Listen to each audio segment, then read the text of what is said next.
bienvenue dans votre journal de la mi-journée qui prend la direction de la ville de Goma. La situation sécuritaire demeure particulièrement instable dans l'est de la République démocratique du Congo. C'est le président rwandais Paul Kagame, principal créateur du RCD, CNDP, M23, et qui serait donc à la base de cette situation. Ce qu'il ne doit jamais oublier, c'est que nous défendrons chaque centimètre de notre territoire, a dit Patrick Mayaka Teboué, ministre congolais de la communication et porte-parole du gouvernement, joint au téléphone par notre confrère Oscar Malkaïch depuis la ville de Goma. Kagame a transgressé l'histoire. Il a délibérément choisi de traverser l'histoire. Ce qu'il n'a pas dit et qu'il aurait dû dire, c'est que c'est lui qui est à la base et la cause de tous les problèmes que nous avons à l'Est de la République démocratique du Congo depuis plus de 20 ans. Rappelez-vous que c'est lui qui a créé les RCD, les CNDP, les M23. Il fournit armes et munitions à tous ceux qui déstabilisent l'Est de la République démocratique du Congo. Je m'ai fait le devoir de rappeler ce que le président a dit. C'est que pour notre patrie, nous la défendrons à chaque centimètre et qu'il est hors des questions de laisser penser ces velléités, ces idées expansionnistes du président Kagame, c'est doit être bien clair. En plus, je pense qu'il faut peut-être demander à la Belgique de lui rappeler ce qu'étaient les actes de nos frontières. Il y a quelques semaines, nous avions fait un meeting avec le professeur Chimangu Kalala, qui avait bien expliqué cette problématique des frontières, etc. Donc aujourd'hui, ce que le président Kagame doit faire, c'est de respecter ses engagements souscrits dans le cadre de la feuille de route de Luanda, de cesser de soutenir le M23 qui a été démontré mondialement, de retirer ce main de la haine comme le pape l'avait dit.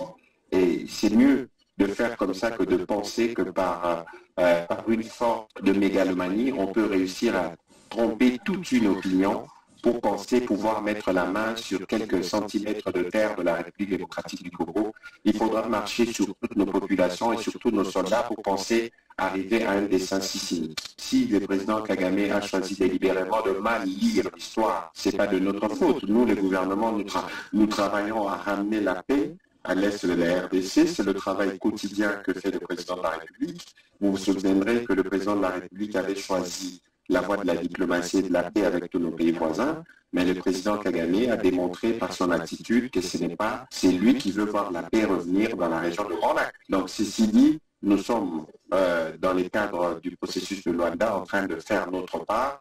Nous espérons qu'il fasse la sienne, auquel cas nos forces armées de la République démocratique du Congo, qui sont prêts et qui payent déjà le prix de leur sang, vont défendre l'intégrité territoriale. Le gouvernement congolais doit-il considérer ces déclarations comme étant une déclaration de guerre?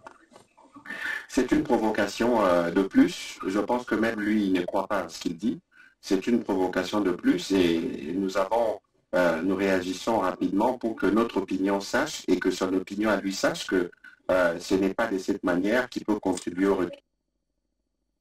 C'est une visite de quelques heures qui traduit une volonté de soutenir les victimes des atrocités de la guerre causée par le M23 dans la partie est de la République démocratique du Congo. Le président de la Confédération suisse, Alain Berset, a au terme de son voyage officiel en République démocratique du Congo visité l'hôpital de Panzi et quelques infrastructures dans la province du Sud Kivu. Dans ses différentes prises de parole publiques à Bukavu, le président de la Confédération helvétique n'avait cessé d'admirer le paysage du Sud Kivu, présenté comme la Suisse de la République démocratique du Congo. Et c'est pour se rendre compte de cette réalité qu'Alain Berset a préféré une randonnée lacustre pour relier la ville de Goma, son point de chute et dernière étape de sa visite en République démocratique du Congo. Le président Berset a admiré ce paradis terrestre pour lequel il a assuré de faire le plaidoyer. Des assurances réitérées à Goma, ultime étape de sa visite. Lors d'une rencontre de restitution à la presse, le président helvétique, retraçant tout son parcours au départ de Kinshasa, dit avoir été marqué par l'hospitalité du peuple congolais et de ses dirigeants. S'agissant des violences armées dans le Nord Kivu avec ses lots de malheurs pour les déplacés des guerres notamment, Alain Berset, dont le pays présidera d'ici le mois prochain à la destinée du Conseil de sécurité, promet l'accompagnement de la Suisse pour un dénouement de la crise sécuritaire et humanitaire. Dans le cadre de cette présidence, nous allons promouvoir ces éléments. Il y a plusieurs axes sur lesquels nous travaillons, mais il y aura en particulier en mai un débat important sur la protection des populations civiles.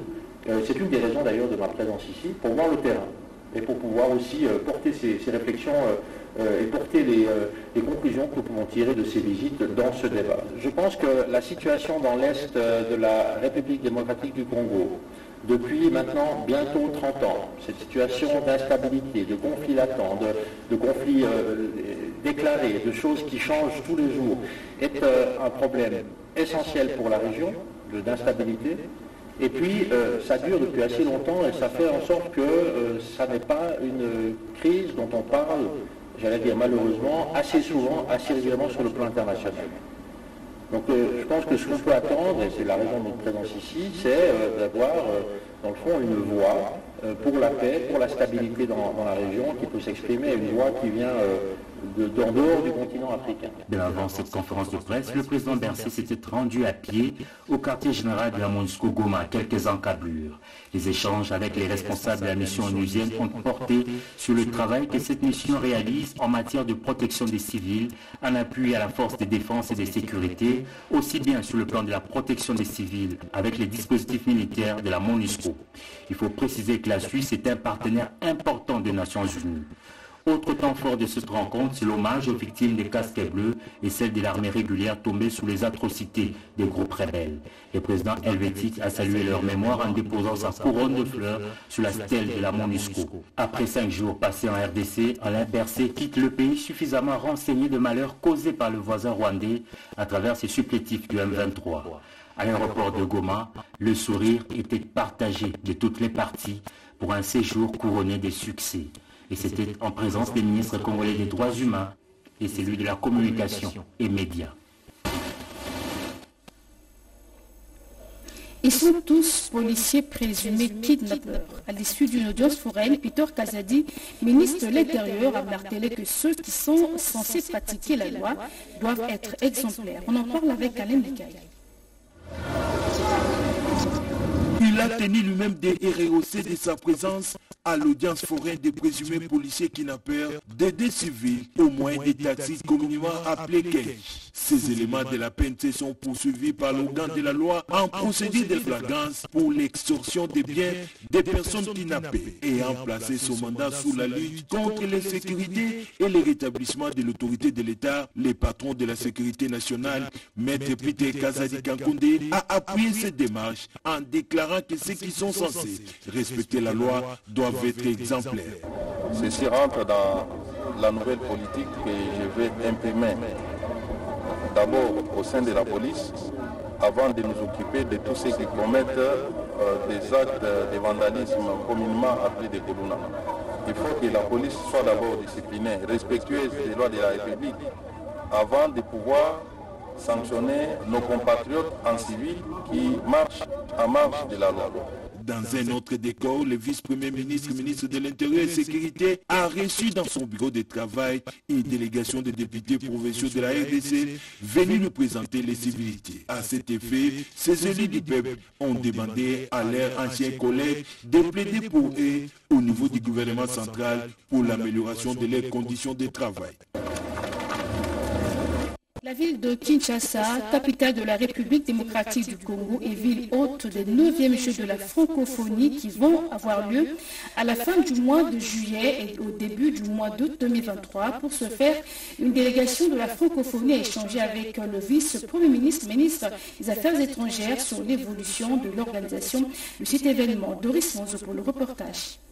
De la francophonie conduite par son administratrice, Madame Caroline Saint-Hilaire est à Kinshasa essentiellement pour se rassurer de l'avancée des préparatifs à 100 jours des Jeux. Elle était à la tête d'une délégation venue de Paris élargie aux membres de la délégation générale de la francophonie. Autour de la table, plusieurs questions ont fait l'objet de discussions, notamment la question de la sécurité des athlètes, la gratuité des visas et le gros pass pour les pays participant aux Jeux. De toutes ces préoccupations évoquées, le vice-premier ministre, ministre des Affaires étrangères et de la francophonie, a d'abord rassuré la délégation de l'engagement du chef de l'État, Félix Antoine Tshisekedi Tshilombo, de l'organisation des Jeux. Des instructions ont été données fermement au comité de pilotage que je préside, à chacun des ministres sectoriels qui est concerné, pour que d'ici à la fin de la semaine prochaine, les problèmes qui doivent être résolus immédiatement le soir. L'administratrice de l'Organisation internationale de la francophonie s'est dit satisfaite et agréablement surprise des choses qui se font après une visite effectuée sur terrain. Elle propose un plan opérationnel concret pour communiquer avec les pays participants. Depuis mon arrivée à Kinshasa, je sens la volonté, je sens la mobilisation de toutes les autorités et ça me rassure comme administratrice. Avec le vice-premier ministre, nous sommes en voie non seulement d'accomplir ces Jeux de la francophonie, ces 9e Jeux de la francophonie à Kinshasa, mais on veut que ce soit aussi une réussite. Pour la RDC, bien sûr, M. le vice-premier ministre s'est engagé justement à écrire aux États pour que les visas soient gratuits. Donc, c'est une excellente nouvelle. C'est un des enjeux de taille. La partie congolaise, plus précisément, a sollicité l'engagement actif de l'Organisation internationale de la francophonie et le soutien des États membres pour la réussite de ces grands défis. Parlons à présent de cette cérémonie de signature du protocole d'accord sur le début des études de faisabilité concernant la construction des centres hydroélectriques sur le site de Tchala 2. Ça s'est passé entre le ministre des Ressources hydrauliques et la société Israël P2Way. Marie Kalong.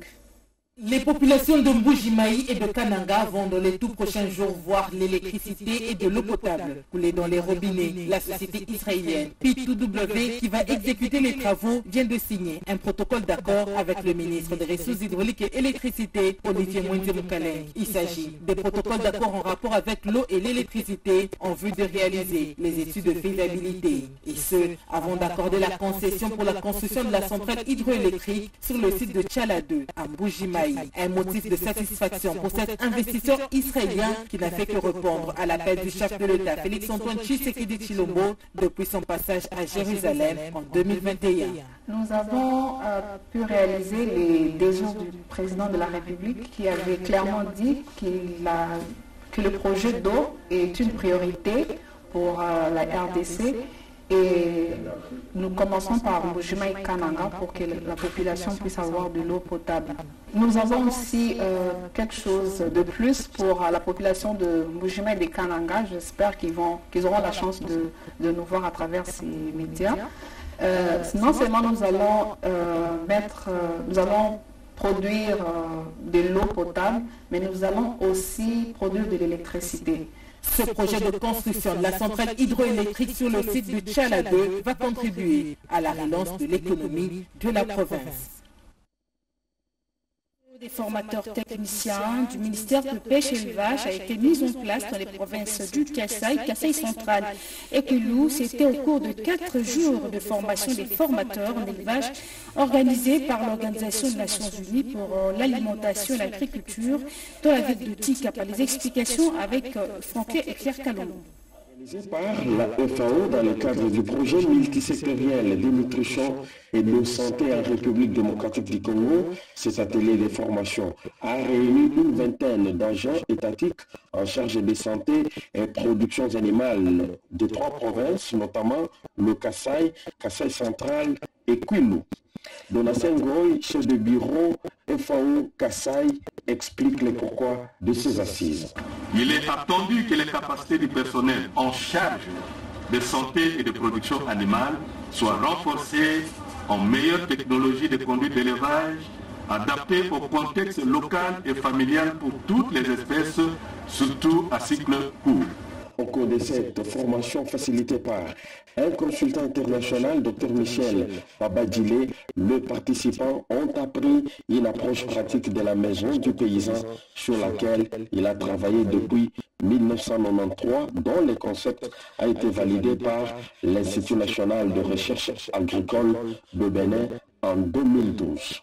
De son côté, Miller Milambo, ministre provincial de Finances, qui a ouvert ses assises au nom de son collègue qui s'occupe du ministère de l'Agriculture, Pêche et Élevage, Naïk de Mongiste, pour dire merci.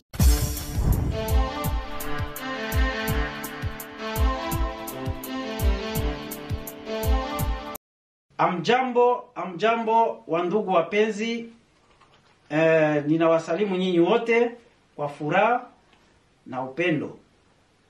Hapa tuko ku RDC Monde. RDC Monde iko juu ya development ya kwetu. RDC Monde iko juu ya kujenga kwetu Kongo. Tunawaomba mkuje wengi wa Kongomani muingie ndani ya RDC Monde. Iko mzuri sana, tukikuwa wengi tutafanya vitu ya maana sana. Tunawaomba tena Wakongole wote wa diaspora hapa kwenye tuko Bulaya, mkuye wengi, muingie wengi, itakuwa vizuri zaidi na tutajenga nchi yetu kwa furaha sana. Tusisahau kutia watoto wetu ndani. Juu watoto wetu njo avenir ya kesho. Mungu ni mkubwa. Mungu ni mkubwa. Hiyo monta tulikuwa tunatarajia kupata, ile monta inakaribia. Ile monta tulitarajia inakaribia. Tunakuwa karibu tupate ile monta, tueneze na tuendelee. Asante sana, tunashukuru sana Mungu. RDC Monde ezali awa pour développement na mboka na biso. Boya ebele, boya bokota poto tonga mboka na biso. Surtout ba diaspora oyo tozala bango awa ya Congolais, ba diaspora congolais. Bokota tozala ebele poto tonga mboka na biso. Kobosa na teto tia pe bana na kati, bana na biso bazala na kati. Po bana wana nde avenir ya lobby.